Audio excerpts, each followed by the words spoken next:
Hey, what's going on, guys? Tre'Leon Bay here. I'm super pumped to be coming live to you today.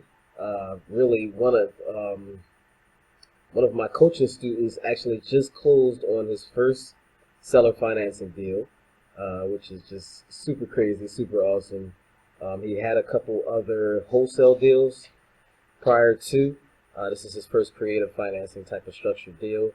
And with seller financing, you can call it, it's different names. They call it different type of terms: owner financing, seller financing, no money down strategy, no money, no credit needed type of strategy. Actually, what I like to do is I like to coin them all underneath the term creative real estate investing. And I call it creative real estate investing because when you don't have a lot of money or a lot of resources or a lot of financing, really you got to start getting creative when it comes down to how you're going to be doing real estate deals, because where there's a will, there's a way. And I totally believe that. It doesn't really matter what your circumstances are, whatever your background was. It doesn't matter what your credit currently is, whether or not you have money in your bank account or not. Literally, if you want to go out there and go and find some real estate, you can go and own real estate. You can make money off of real estate without owning it. There's all types of things that you can do in this industry that allows you to be able to have some success, just regardless of who you are or what your background is. And there's not many things that present you with that opportunity to be able to do that. And real estate can really increase your net worth. It can increase your bank account. It can increase your confidence. Really, when it comes down to it, it has a lot of different ways that you can do it. And particularly what we're talking about here today, which is seller financing.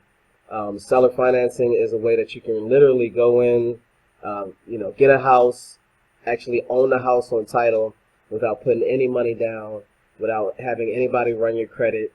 You can actually own the house, and it's literally true. It's not a scam. It's not something that's against the law. This happens all the time, and I'm going to break it down for you guys just really quickly, just how you can do it and what that looks like, and why it's such a great strategy and such a great deal for both people. This isn't getting over on people. This is literally, you coming in and you can seller finance a deal, and if the owner is willing to seller finance his home, it's in his best interest to do so at that time if he decides to. Or to flip it around, if you're someone who's looking to seller finance your home, and you're looking for someone who can go in and buy the home on seller financing, then it may be in your best interest to do so. It may increase your return on investment. It's all types of things that, reasons why people actually choose to do the seller financing strategy. But what I'm going to do for you guys is I'm actually break this down a little bit so it makes a little bit more sense to you. So let's go into the first slide here. So let's go into a little bit about what the difference is, first of all, right? So when you look at traditional real estate purchases, most of the time you have a real estate agent involved with the purchase, and this can be a real estate agent on both sides of the deal, whether or not as a buyer you're looking to buy a home and you have a real estate agent, or if the seller has a real estate agent representing them, then usually you have some type of real estate agent involved with a whole lot of stipulations and red tape and rules and all types of things that they'll have to do. And they're usually in control of the deal at that time when you're doing a traditional purchase. You have to go through the real estate agent. You also, usually when you're doing a traditional purchase, you'll be searching for the home on MLS or on market somewhere where the home is listed with an agent or listed on market to the public. Usually with a traditional purchase, you'll be putting down either $1,000 to $5,000 as an average in earnest money. And earnest money is just showing that you're showing your diligence, that you're going to actually follow through with the deal. And the sellers usually, or the agents of the sellers usually require you to put that money down once you put the home on contract to be able to purchase it. And that's usually traditionally, $1,000 to $5,000 that you're showing that you'll actually go through with the deal if you put that money down. You usually have to get pre-approved by a bank to get a bank loan when you're doing a traditional real estate purchase. Usually the bank will have some type of loan fees that come along with that you usually have to pay out of pocket. And then when it comes down to getting the loan, usually the bank will only give you about 80% of the value of what the home is worth or the value of the loan, and you'll usually have to come out of pocket with the rest of that 20% in cash to be able to get that loan for that home. And so that's traditionally how that usually looks. And then we go over here on the other side, which is the no money down purchase, seller financing, owner financing, creative real estate investing, no money, no credit investing. Those things kind of fall into the same category here. This is what that looks like. So usually there's no agent involved at all when it comes down to it. So there's no agent on the seller side. The seller usually doesn't have an agent, and there's no agent on the buyer side because you're not going to go get an agent to represent you. You're going to be directly to the seller.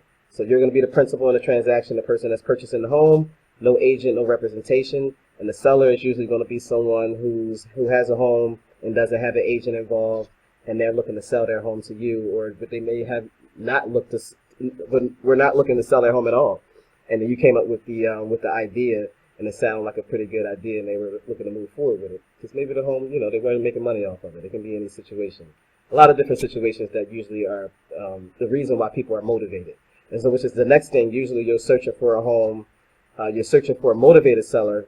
And you're searching for that motivated seller for a property that's off market. So not something that's open to the public, not something that's listed on MLS publicly. You're looking for a motivated seller that has their home not listed at all. And that's all different types of ways that you can find motivated sellers. Literally, you can find motivated sellers for free. If you have some money, you can find motivated sellers by just spending a little bit of money. There's just a plethora of people that are out there selling their homes. But the difference between someone who's traditionally selling their home just regularly and then someone who's motivated to sell their home is two different things. And so, we go through a lot of that inside of our course, inside of our 7-day REI Jumpstart program.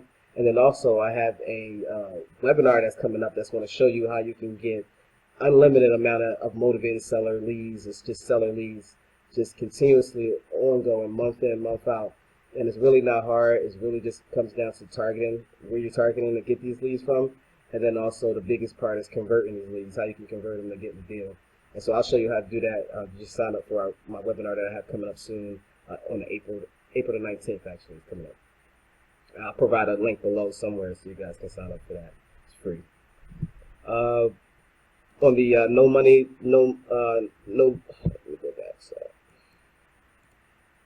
on the no money down purchasing, you'll have to get no qualifying from a bank at all. The seller is going to be the bank in a situation. So they're actually going to be the financer. So they're going to take the place of Bank of America, Wells Fargo, Navy Federal, whoever you're banking with, whoever you're getting your loan from. You're not going to go through that bank at all. The seller is going to take the place of the bank, and they're going to be the person that's going to qualify you, whether or not you can go forward with this loan. And so since they're the person that's qualifying you, everything is negotiable. They don't have to go through any type of strict stipulations on you have to have this credit score or this debt to income ratio, or none of those things that traditional banks have to go by standardly because of the the FDIC or anything like that. The seller can actually determine whether or not they feel like you're fit. And a lot of times that just comes down to building rapport, having relationships, showing that you can come through and that you're professional. Just that alone can usually show to a seller that they're willing to move forward in the seller financing. They're not going to run your credit most of the time. They're not going to ask you, what your past finances were and things like that. Just you showing that you have the confidence to actually go through and purchase this home usually is enough. And a lot of times, like I said, the seller is actually motivated. And if the seller is motivated, meaning that they want to be able to make money on this home and they weren't making money before, maybe they had a headache with this home and there was a tenant in there that, totally gave them a headache and it just wasn't worth it and they don't really know what to do.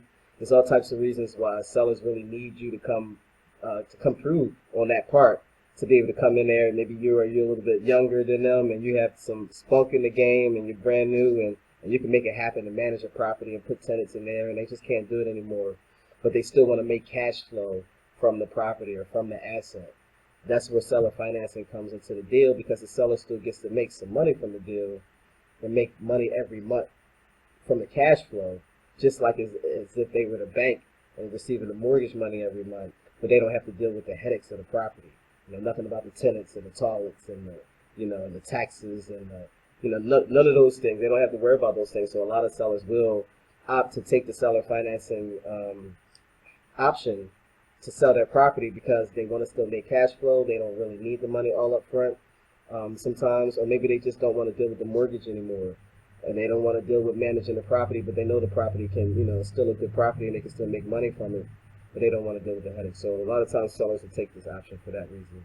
Also, you won't need to do any type of down payment usually with the home. And so we negotiate the home in a lot of different ways. I'll go through a quick example of what my coaching student deal looked like. But usually you don't want to put any money down with these homes if you can. If it comes down to it and it's a very expensive house and it's a great deal and you work it out in a lot of different ways, it still might be a good idea to put some money down, and you'll still be able to get your return on investment, because you're really literally getting the house without having to qualify for it. So sometimes it still makes sense to put some money down, but a lot of times we structure these deals with no money down, or even if it has a lien on the property, we may even negotiate for the seller to pay for the mortgage of the property for 3 months after we even take title to the property.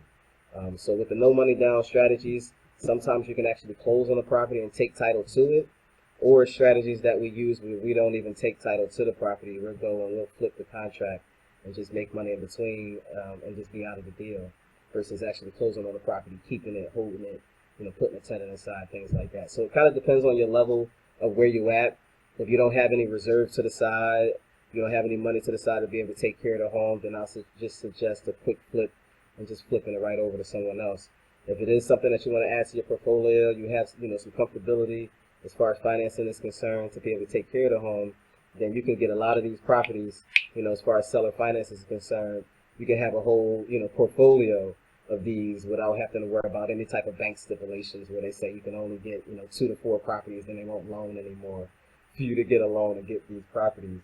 You can actually bypass all of those things and get it on seller finance, and we don't have to go through those rules. So let me go through real fast what a deal looks like. And this is actually an example from one of my coaching students that just closed on this deal yesterday. He just got it on contract yesterday. Or was it today? Actually today. Today just contacted me today and told me he just got this deal on contract that we've been trying to negotiate. He has another one coming up. Not even going to talk about that one because it's a huge deal. But let's just talk about this one real fast. He found it off market, so that's the first thing. He found the deal off market, and there's a lot of different ways you can find the sellers off market that are looking to sell their home. We'll go through that at another time. It'll take too long for me to go through that in this particular video. But he found this deal off market. All right, so that's the first thing. So he was direct to seller. He didn't have any agents involved. He didn't have an agent. The seller didn't have an agent. It was just direct to seller with him. The value of the home, or the after repair value, is $102,000. That's how much the home is worth. So once he puts a little bit of money into it, I think the house maybe needs about $5,000, if that at the most, to fix up to prestige condition. It'll be worth about $102,000. But it's a house that a tenant can still go inside without fixing it up, which is a lot of the beauty of the creative financing deals. You can go in there and literally not even have to fix the house up and still put somebody in there and make a profit from it. It's super crazy, guys. So the home is valued at $102,000. The seller is only asking $65,000 to be able to sell the property. He has a mortgage on the property currently. He owes $56,000 on the mortgage, and the mortgage is $400 a month that has to be paid. The seller only wants $9,000. If you look at it, he's asking $65,000 and there's $56,000 in the mortgage, so he only wants $9,000 out of the deal. He's willing to take that $9,000 over time, over the time of 5 years, 60 months, and so at $200 a month, my coaching student will be paying the seller, and we got the seller to deter the payments for 3 months, so we get enough time to be able to put somebody in the property and get it occupied. And so literally the seller will be paying the mortgage off, the $400 a month for 3 months, and we won't have to pay the seller his $9,000 or any of his $9,000 for 3 months either. So that $600 that we'll have to pay will be deferred for the first 3 months. Even if we found somebody to move into it, before that time, we're still deferring the payments for at least 3 months to be able to get things going. And then after that time, we'll start the payments, and then it'll be $400 that my coaching student will be making sure that's getting paid to the mortgage. He'll be making sure that the seller gets $200 a month. The home rents for $800 a month. And so that leaves $200 a month in cash flow that the student will be able to get every single month. He didn't put any money down for the home. He actually got the seller to pay for 3 months of the expenses of the home for the first 3 months. So not even just zero down. It's actually, profit that he'll be getting. And, this is it's a crazy deal. This is his first seller financing deal. He owns a home now that he was trying to flip for a long time, and that was kind of unsuccessful. Just coming into this strategy, and then being able to get a home, like literally, his net worth is going to go skyrocket up. So he's going to close on his home. He's going to take title to it.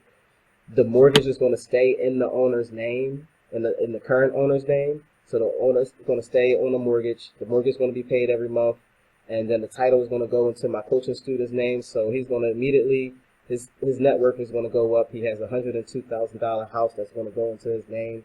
He didn't pay any money for it.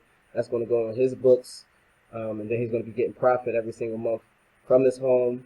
I mean, guys, I don't know any type of other way you can come up on a $102,000 home and have somebody just kind of hand it to you and say, hey, no money down. Go ahead, just take care of it. I don't want to worry about it anymore. Just shoot me over a couple $100s a month. I'm cool with that.